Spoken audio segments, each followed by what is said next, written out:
इस विषय पे बोलने का कुछ अनुभव है। मंगलाचरण करता हूँ। यम शैवा समुपासते शिव इति ब्रह्मेति वेदांतिनो बौद्धा बुद्ध इति प्रमाण पटवः करतेति नैयायिका अर्हन् नित्यथ जैन शासन रतो कर्मेति मीमांसकाः सोयं वो विदधातु वांछित फलम त्रैलोक्यनाथो हरि। तीनों लोक के नाथ विष्णु आप सबकी मनोवांछा पूरी करें।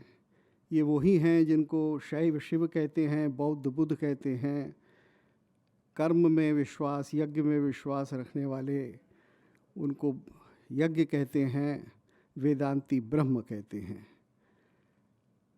तो ये 13वीं शताब्दी का एक हनुमान नाटक है, उसका मंगलाचरण है।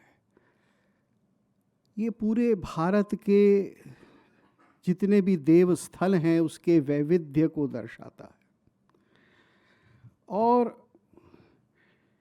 उस वैविध्य के द्वारा जो एक सूत्रता है उसको भी दर्शाता है। क्योंकि वास्तव में जैसे त्रैलोक्यनाथो हरि ही अलग अलग रूपों में है, ऐसे ही जितने देवालय हैं वो केवल एक ही दिव्य की उपासना करते हैं। आज की समस्या भारत में बहुत विकट है। वो क्यों विकट है? क्योंकि आज जो भारत में सबसे बड़ी समस्या है उसका नाम एक अंग्रेजी शब्द में है और वो शब्द है सेक्युलरिज्म। तो सेक्युलर सरकार ही भारत के सारे बड़े बड़े मंदिरों का चढ़ावा ले रही है। आज भी इस्लाम के हुकूमत में या तो मंदिरों को ध्वस्त कर दिया जाता था या छोड़ दिया जाता था, फिर ज़िद्दी हिंदू दोबारा उसको बना लेते थे। 2 बार 4 बार तोड़ दिया, फिर भी आके बना लिया। तो जो व्यवस्था थी उसके हिसाब से उसका प्रबंधन होता था। उस व्यवस्था का लोप नहीं हुआ था, उस आगम परंपरा का लोप नहीं हुआ था। लेकिन जब ब्रिटिश आए तो ब्रिटिश ने खुल्लम खुल्ला उस धन का आहरण किया। 1935 में तिरुपति का टेक ओवर हुआ और आप जानते ही हैं आगे की कथा। और आज भी हिंदू धन, हिंदू चढ़ावा, हिंदू संस्कृति, हिंदू उपासना, हिंदू देव की पूजा और हिंदू विद्वानों का संरक्षण, हिंदू विद्याओं का विकास, इस सब के लिए खर्च नहीं होता, वो सरकारी कोष में जाता है। ये सबसे बड़ी समस्या आज मंदिर प्रबंधन की हमारे सामने है। बजाइए ताली। हमारे शासक सुने तो इसको, इस समस्या को। यही तो है समस्या सबसे बड़ी। प्रबंधन की समस्या कहाँ है? केवल यही है कि हमारे हाथ में उसका धन नहीं है। अब देखिए, पुरानी व्यवस्थाएं तो बहुत सी विलुप्त हो गई क्योंकि पुराना समाज बहुत विलुप्त हो गया। जिस आगम शास्त्र के अनुसार मंदिरों का संचालन होता था, उस आगम शास्त्र के जानने वाले नहीं हैं थोड़े बहुत लोग हैं। जैसे TR रमेश हैं तमिलनाडु में, बड़ा लंबा युद्ध कर रहे हैं, बहुत सारे मुकदमे कर चुके हैं इस विषय के ऊपर।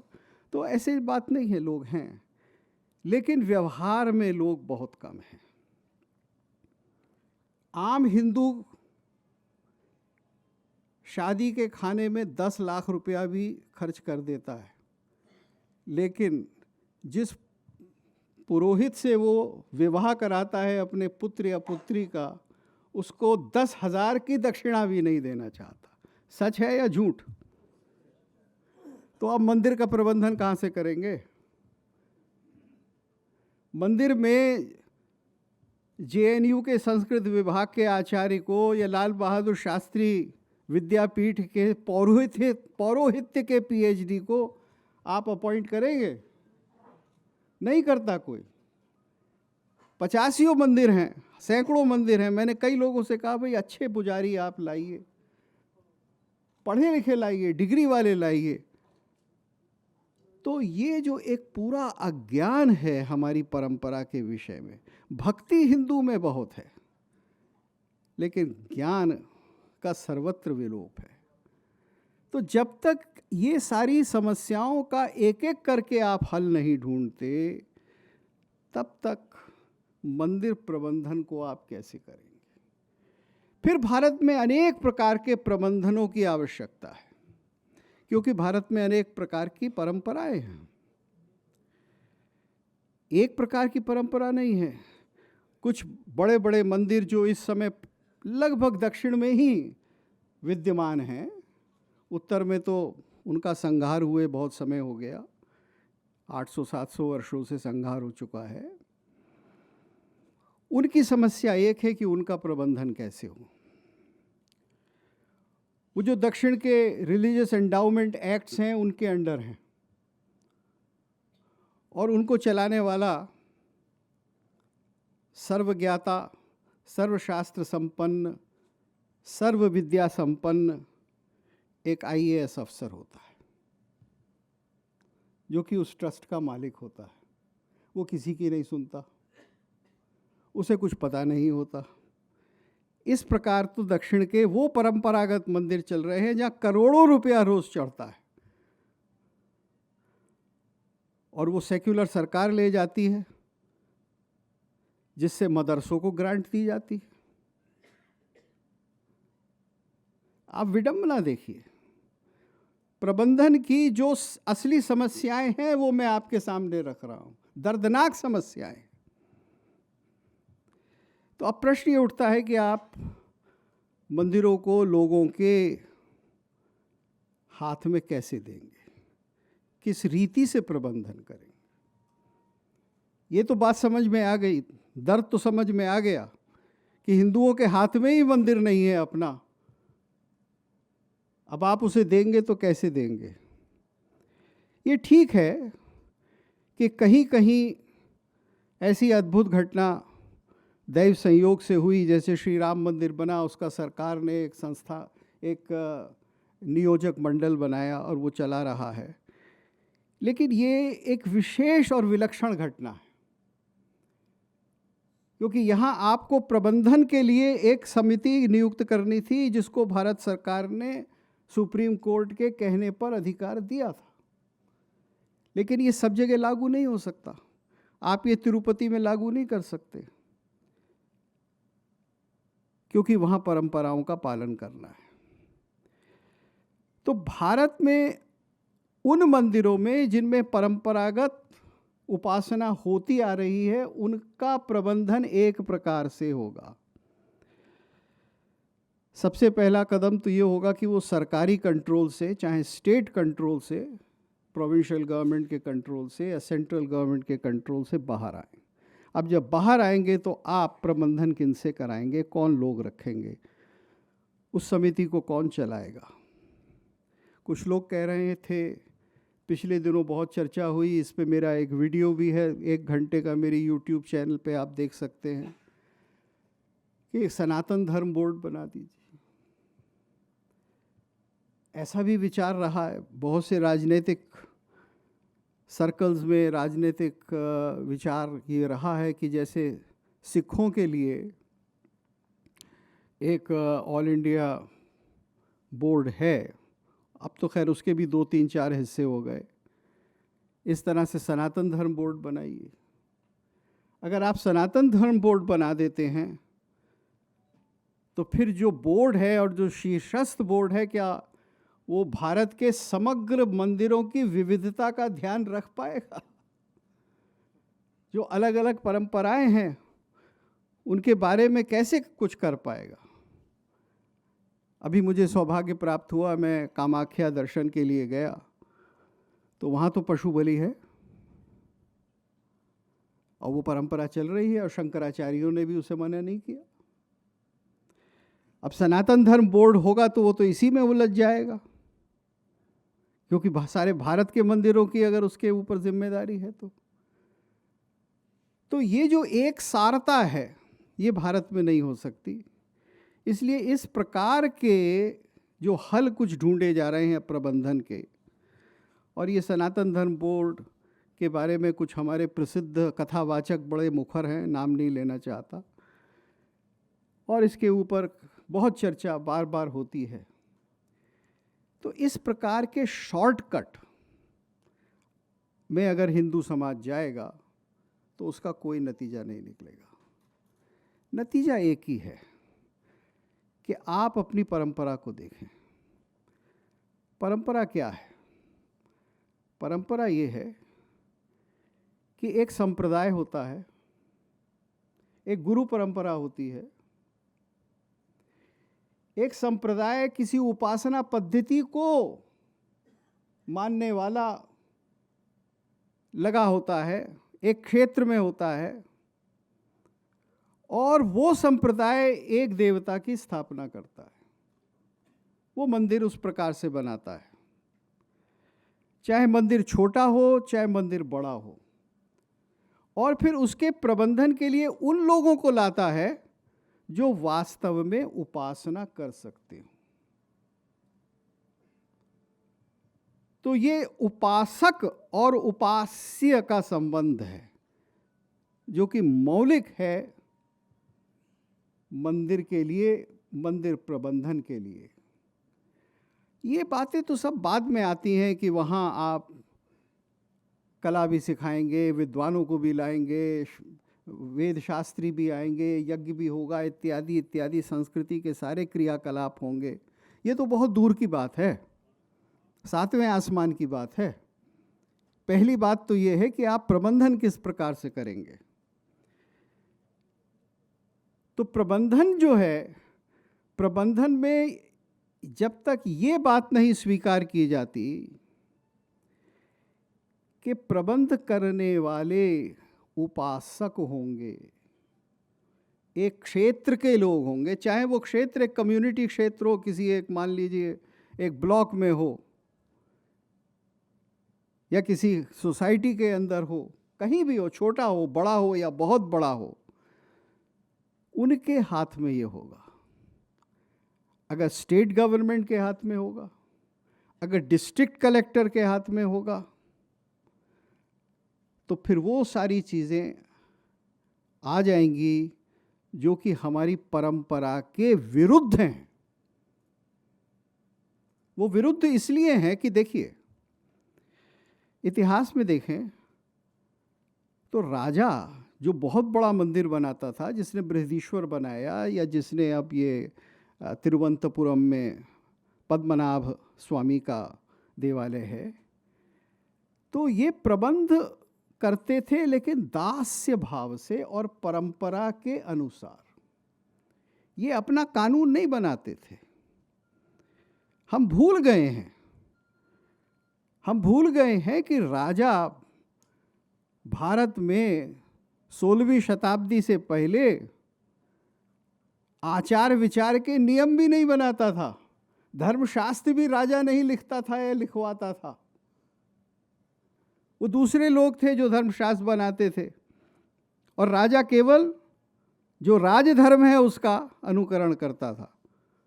आज संसद ही सारे कानून बनाता है, आज संसद ही हर प्रकार की व्यवस्था देने का सक्षम है। तो मंदिर के अंदर वो नहीं चल सकता। मंदिर में आपको जो उपासक हैं उन्हीं में से ऐसे लोग ढूंढने होंगे जो कि उसका पूरा प्रबंधन करें, जो उसका इकोनॉमिक्स भी देख सकते हैं, उसका खर्चा पानी भी देख सकते हैं, किन लोगों को उपासना में लगाना है, किस प्रकार के वहाँ पुजारी होंगे, किस प्रकार का आश्रय मंदिर देगा, किस प्रकार से मंदिर अन्य देवालयों का जीर्णोद्धार करेगा, किस प्रकार से मंदिर करेगा। देखिए, तिरुपति से अगर ये कहा जाए कि आप 50 भारत के श्रेष्ठ मंदिरों का उद्धार करने की आपको इजाज़त है, तो तिरुपति से 100 का हो सकता है, 500 का हो सकता है। सेक्युलर सरकारों के उद्धार की आवश्यकता नहीं, सेक्युलर सरकार ये प्रबंधन करें इसकी आवश्यकता नहीं। आप कॉरिडोर बनाते हैं, सेक्युलर सरकार कॉरिडोर बनाती है, लेकिन उससे कहीं गुना धन तो पद्मनाभ पे है। वो 1 क्या 50 कॉरिडोर बना सकते। हम उस चीज़ को बिल्कुल भूल गए। तो जब तक आप उसे पुनर्जागृत नहीं करेंगे और वो व्यवस्था वहीं से नहीं लाएंगे, तब तक मंदिर का उपयोग देवता की उपासना के लिए दोबारा प्रारंभ नहीं होगा। अब जो पिछले लगभग 100 साल से चल रहा है, क्योंकि 1835 में पहली बार अंग्रेज़ों ने तिरुपति के ऊपर अधिकार कर लिया था, उस व्यवस्था को बदलना है। एक बहुत बड़ा चैलेंज है। इसके अंदर हमारे जितने न्यायमूर्ति हैं उनको भी सोचना है। देखिए, मैं एक छोटा सा उदाहरण देता हूँ न्यायमूर्तियों के विषय में। आपने सुना होगा कि कैसे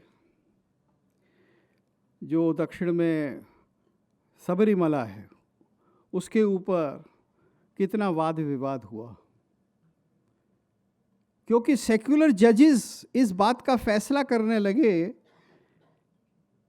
कि जो एकनिष्ठ ब्रह्मचारी सबरीमला के वहाँ विराजमान हैं, उनके आगे स्त्रियां जाएं या ना जाएं, उसको उन्होंने human rights, feminine rights, women rights का इशू बना दिया। और जो परंपरा है और जो उपासना है और जो भक्तों की भावना है और जो जिस प्रकार के देवता वहाँ हैं उसके बारे में नहीं सोचा। उन्होंने, उनके मूल्य अलग थे। तो बार बार हम वही लौट कर आते हैं कि जो उपासना करता है जिस देवता की, उसको पता होगा कि मेरे देवता की उपासना कैसे होगी और उसका प्रबंधन कैसे होगा। उन्हीं लोगों में से जब तक आप नहीं निकाल कर लाएंगे, और उन लोगों में कमी तो है नहीं